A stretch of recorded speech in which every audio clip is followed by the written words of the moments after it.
to train yourself, you have to practice moment to moment, so that you don't lose that quality when you are walking, when you are standing, or when you're sitting, or when you are sleeping.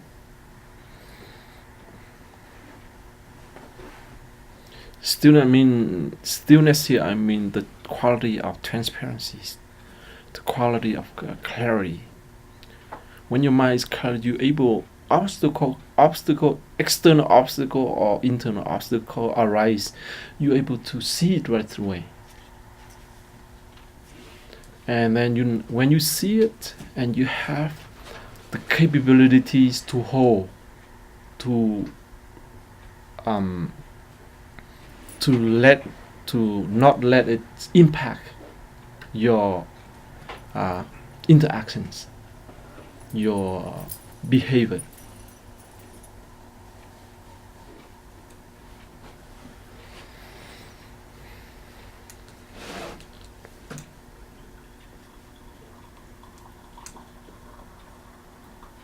So your practice cannot be say that I just come to Tuesday night and practice, not enough, or I go on retreat is not enough. You have to able to do that every moment of your life. Even in your shower time, you still have to practice. Sometimes you shower and then no hot water. It's happening here, You often to come to the retreat here because the because the hot water here is it's really challenging. You take a shower 1 or 2 minutes, no hot water, because the air come through is not enough fresh air, so you have to set it down, and you have to wait for the machine to breathe take a few breaths, and you turn it on, and then we try to get that flow, but it's not working very well. So even take a shower, you have to really practice. So don't lose your practice. So that's why we have a practice and center, so that you can come to plant seeds, but carry on back home to do the practice.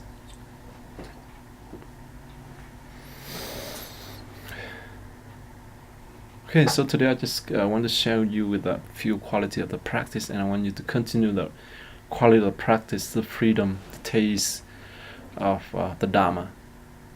Remember that. Doesn't matter what kind of practice you do, you have to embody this quality. Doesn't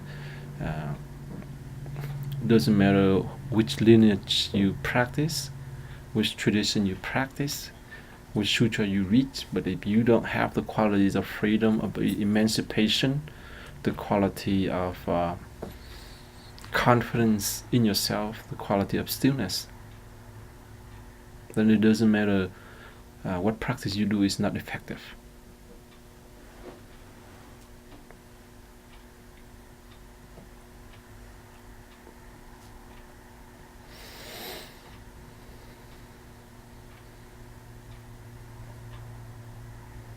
So every Tuesday night you come here, it's just like to water, to remind you of that. And we have the group so that we all support each other. But each of you have to do it for yourself. I cannot do it for you, and other friend cannot do it for you. We all have to do it together and encourage each other to do it. So whatever obstacle you encounter, you don't give up. When you have this quality, the more challenge, the more obstacle become, it will generate your strength character, generate your strength. So when you encounter, bump to people, encounter challenge, if you give up, then that means your practice saying something about your practice. Because you practice, your practice is just only appearance. Your practice is only form. I don't care how long you practice. The more you interact with people, the more obstacle there will be, and the more you practice, the more obstacle will arise. That's for sure. Because all this obstacle have not transformed. into your under your subconsciousness, and the more you practice, this layer is thinner, so it's coming up. And that's why people come to me and say, why I do practice, but I encounter so many different challenges in my life, because you try to remove this layer after layer of your obstacle.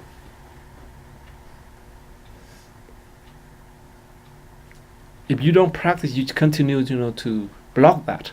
You don't allow that obstacle to come up.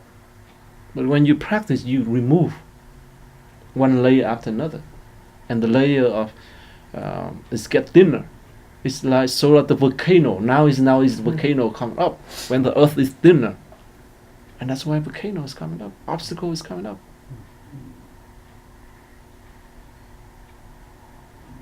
But if you don't practice, you just put mud on, just one mud, one layer, one layer, the next layer, and the more, and you say, oh, I'm at peace.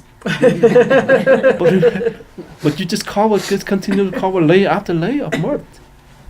But you think that you're at peace.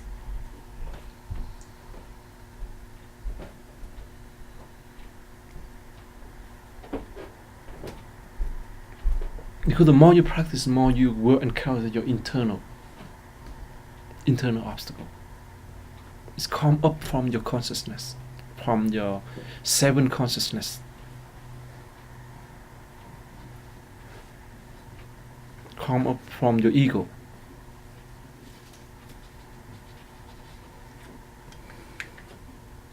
Because the more you practice, you more have good quality, and people come to you. And the ego will say, oh, I'm good.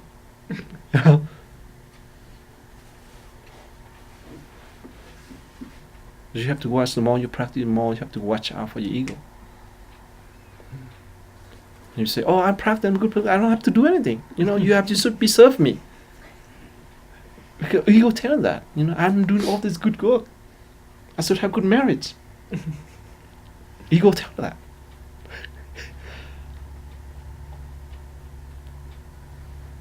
The more you practice, the more you become nothingness. No one. Yes, that is say. You become no one.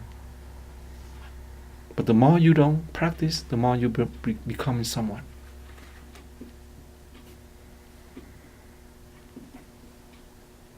And if you become someone, you cannot enter everybody's heart. When you become no one, you can enter everybody's heart. But if you become someone, you cannot enter nobody's heart.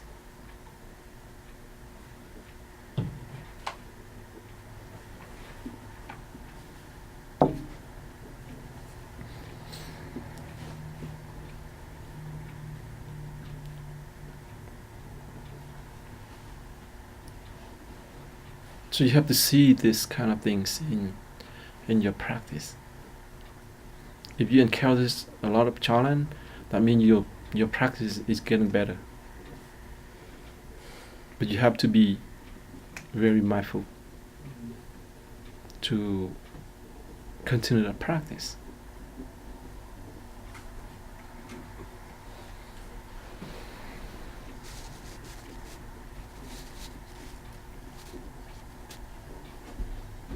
Okay, so I think my 5 minutes is over. So I'll give you 10 minutes to ask question. Did that you allow you question? Sometimes. Okay. So the time for you guys to. You say, Thay, what the 4 things were? I wasn't. Okay. I think I got the first 2. The first thing is to have in your walk of life, you have to have freedom. You have to have liberation. You have to have emancipation in your everyday life. The second thing is, even you are stand firm, but stand firmly in your.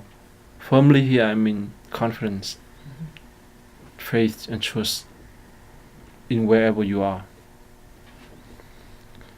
And the third thing is, when you sit, you're able to have the quality of stillness.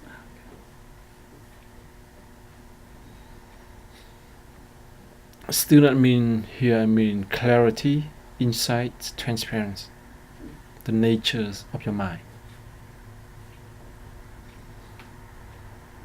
And the fourth thing is when you sleep, you have to able to sleep peacefully, not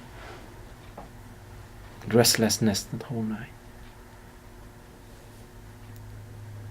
So walking, standing, sitting, and sleep. That's how we do throughout the whole life. Our life. We call đi, đứng, nằm, ngồi. Speaking. And these are the four what? The four quality of the practice. Walking in our life, standing, we standing, we sitting, we speaking, we acting, but we have to do all of this in this four quality.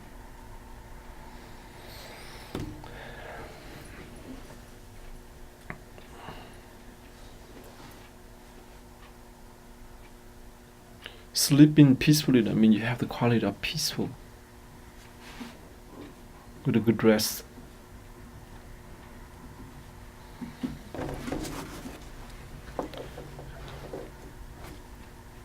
Everybody clear? Not clear? Why is there not breathing? Breathing? Well, the breathing will be obvious. You have to breathe, or whether you are standing, you are walking, you have to breathe. Whether you're sitting, you have to breathe. When you're sleeping, you have to breathe. It doesn't matter. So breathing is and character pervasive of all this. You have to breathe in peace. You have to breathe in liberation. The air that you breathe out can liberate you too. Peaceful breathing.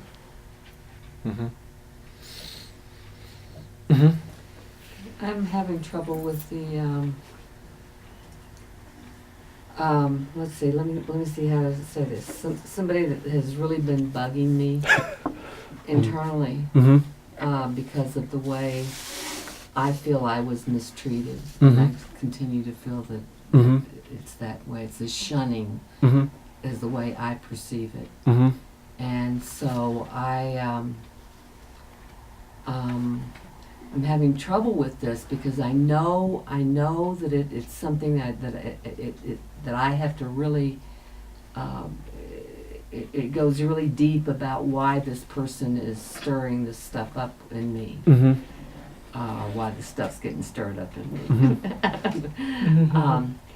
And so what I'm having trouble with is the thing about the difference between ignoring and avoiding, pushing it away, versus the sitting with it that we've talked about.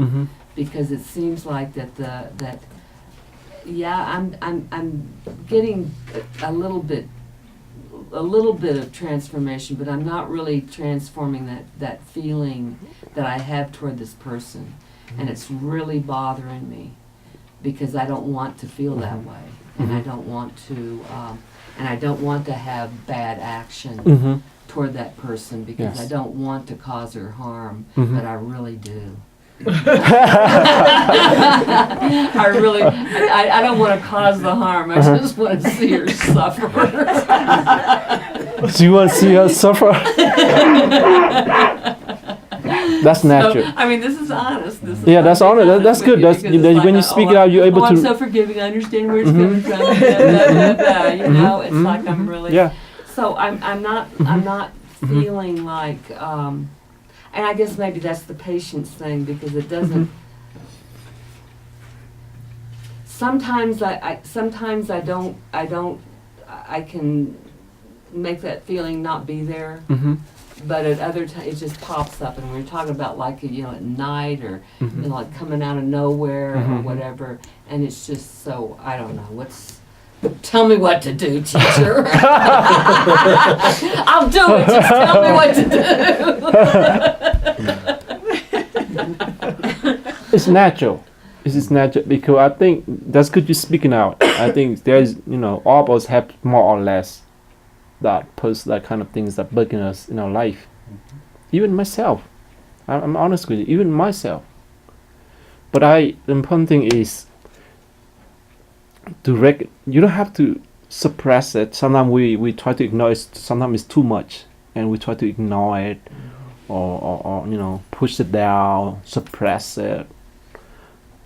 But the practice is to recognize. But sometimes we say it's easy to recognize that. It's easy. But the part to let it go, it's very difficult. It's obsession in our energy, right? So what can we do? And sometimes we don't want to think. We don't want to harm. Think of that. May you be not harmed. But by word, but not in energy. So tell yourself, this person. I need to practice more with this person. Either I owe you something in your last life. You have to. So whatever I do to pay you back, and let you go.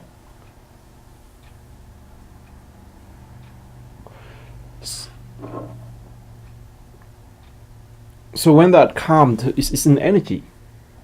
It's a mental energy. So what I do is, most of the time is I say that when that energy come, what I say, I tell myself, I'm taking refuge in kindness and compassion. Kindness means that I have some joy for myself and for that person. And compassion means I understand that suffering in myself, to recognize that suffering. So you have to have kindness for yourself, and you have to have compassion, and you have to have the transparency, the insights to understand that pain and suffering. So when you say that to yourself, you water the seeds of kindness and compassion instead of continue to draw in that energies of may you be injury or or whatever. So you replace the energy. You have to, because then energy, you replace your thought. So your thought don't have to be busy with that energy. So you replace a wholesome thoughts. So your thought is busy with the wholesome energy instead of attached to that evil energies. That's the way I practice. That's the way I practice. So you replace with different energies in yourself. So I say that I take refuge in kindness and in compassion. So instead of continue to attach on that, to draw in that energy, and day by day, you continue to do that, then the energy of kindness and compassion is stronger.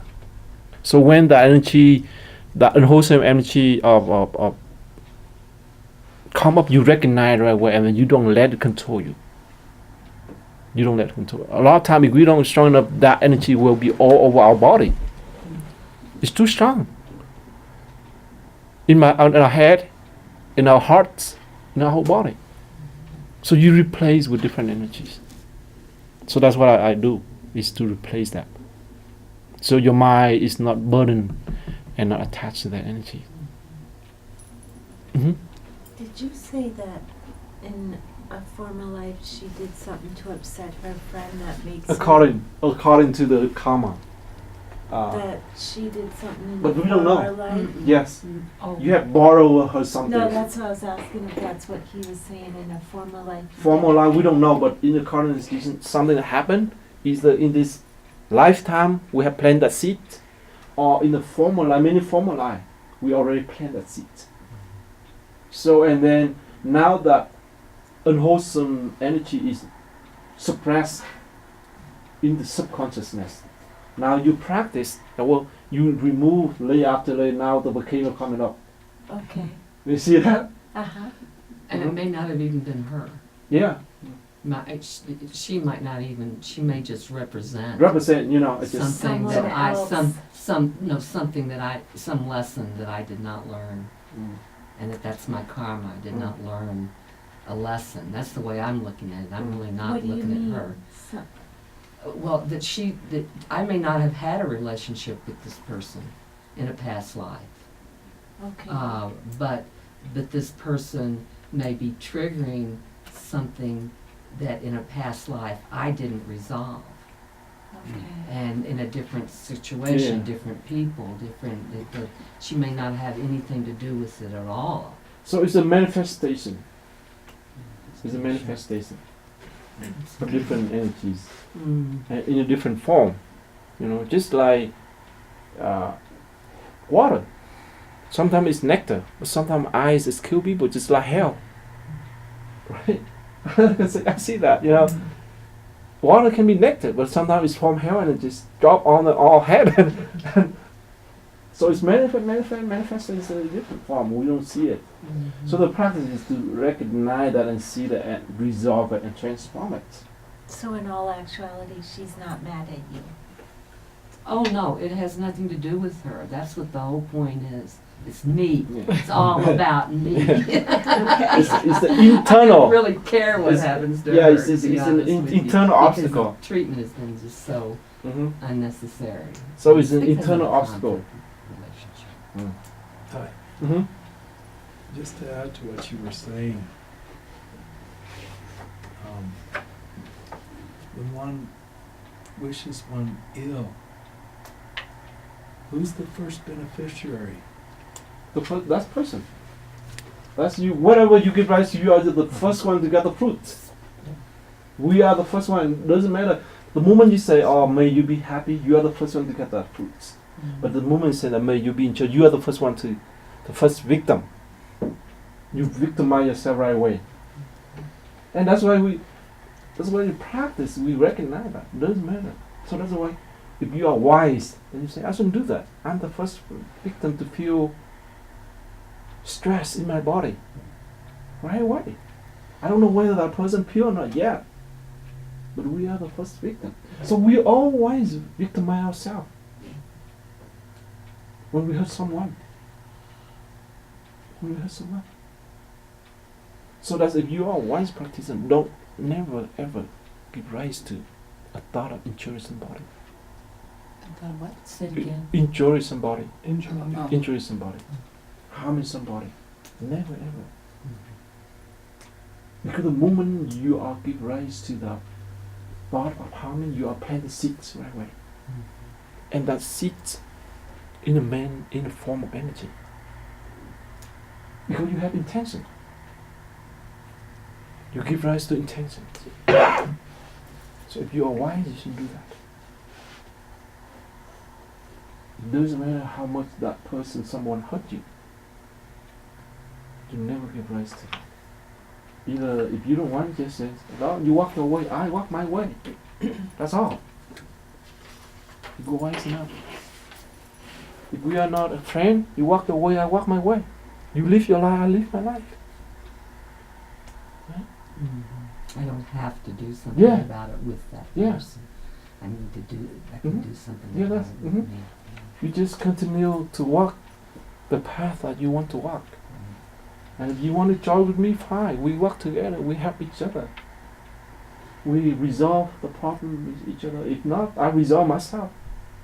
I don't have to hold on to my internal pain and suffering. No.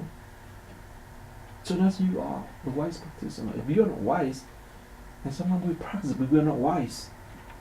Practice doesn't mean we are wise.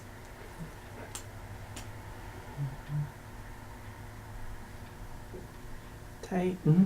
I have a question going back to kind of what you were talking about at the beginning when you were saying that if we stay in one place, we can get stuck. Mm-hmm. Is there also a way to stay in one place and still not You be don't- yeah. attached? Mm-hmm. That's what I thought. So you don't. So I don't as have to leave. You don't have to leave. You don't have to leave. If you are strong, but there is a certain situation, you have to walk away, because you know that if you stay there, you get hurt, and you continue to get hurt. Right. So that's why you have to know your internal. You say, am I strong enough? Am I have internal grudge in yourself? You have to know yourself. But you have the capability, it doesn't matter where you are. You will be totally free. But if you don't have that, you know that situation is a tough situation. And I shouldn't be there. I shouldn't burn myself alive. You know? is the volcano. So I have to get away from the volcano. Right? So that when you have the freedom, you have the flexibility. As I said earlier, you don't have to be rigid. You move. You flow in life. You don't get. Even you are at one place, but you are flow. But sometimes you are at one place, you get stuck. But the moment you have internal flow, you flow. No, nothing can get stuck in your mind, your heart. Just the only peace, love, freedom. Freedom. Thay, is this from a sutra? No, for the sutra on my heart. From a sutra. So today I just talk from my heart. In the last few retreats that I contemplate on this, and I just share with you. And what I share, I think, is in the sutra, but a lot of the words I use, but it's in the sutra. And I'm gonna rat on Daji because he skipped like about 30 verses of the 100 verses because it was just too heavy for us. It was too complicated. It was too heavy. So I'm not too heavy, but it's too complicated, I think is what he said. Yes, yes. So so that's not you think that that's appropriate? I mean, are you gonna go back and I go haven't. through I read some of the. I do some translation so I can teach in Vietnamese too. For that verse, I haven't. Yeah. So I do. And I'm wondering about that. Was that site that he gave us, is that a different translation than what we were using? That was a site that Elaine found and shared. It's a book. There's a book. It might be the book. There's right? there's a book. So if you really want to really get deep touch into that 100 verses, there's a book explanation detail on that. It's a thick book. 100 verses. I see. And I think Dachi has or someone sent it to us. Yeah, link. Elaine had found it, and so Yeah. she shared it with everyone. Yeah. So I Um, think it's that you can. Right. Mhm. I think it's like Thay, like you were talking about earlier. You have one translation is like one teacher, and another translation's like another teacher. Yes. So you have once you're able to understand the gist of the Dharma, you can able to move along, just move to others. Because some text is very technical. It's very technical term. Conceptual. Yeah, conceptual. Very, some book I read is very conceptual, and if you don't have the practice, it's very difficult. So the important is to digest that, and then when you digest, everything's full. You can understand. Yeah, thanks for clarifying that, because I was kind of joking that that it was, I did wonder about that. So thank you. Yeah. Good. Any other? Can I just ask a quick question? Did I write this right? The more you practice, the more you become nobody and you can enter people's hearts. Correct. When you don't practice, you become a somebody, but you do not enter people's hearts. Is that correct? That's for my language. But you can still practice and do that too. Right. So that's without practice, like with practice Yeah. also. Yes, the Nobody more said- you practice, the more you become nobody, but you enter people's hearts. But what he's saying also is that I can practice for the next 30 years and I still I Can can I- still be striving to be somebody Okay, and Yeah. never become nobody. okay. Yeah, I can still practice, but I'm not. So I'm not in it. I mean, you have to digest the non-self. You know, when you become somebody, that means your self is getting bigger. I mean, it have to be recognized. I have done so much work for everybody. I have to be recognized. The self getting bigger, right?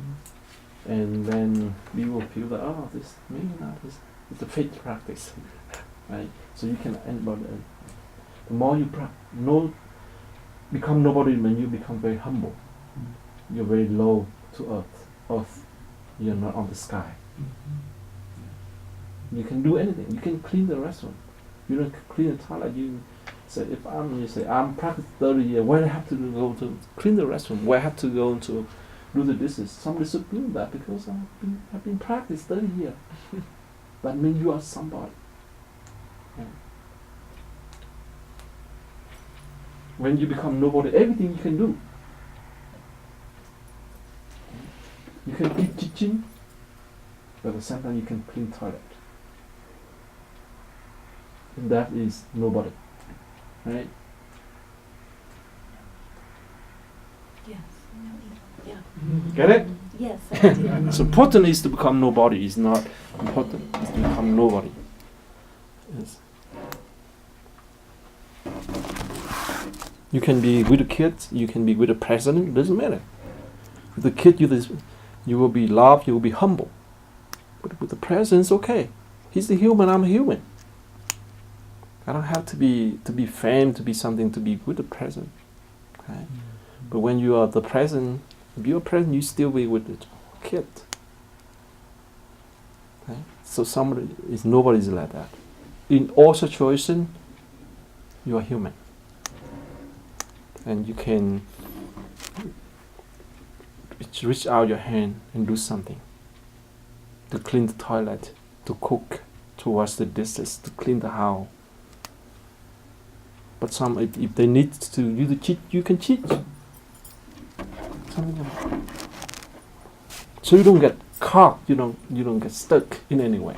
You like this, the flow of life. You just like the flow of life. Thay, can you also get stuck being nobody?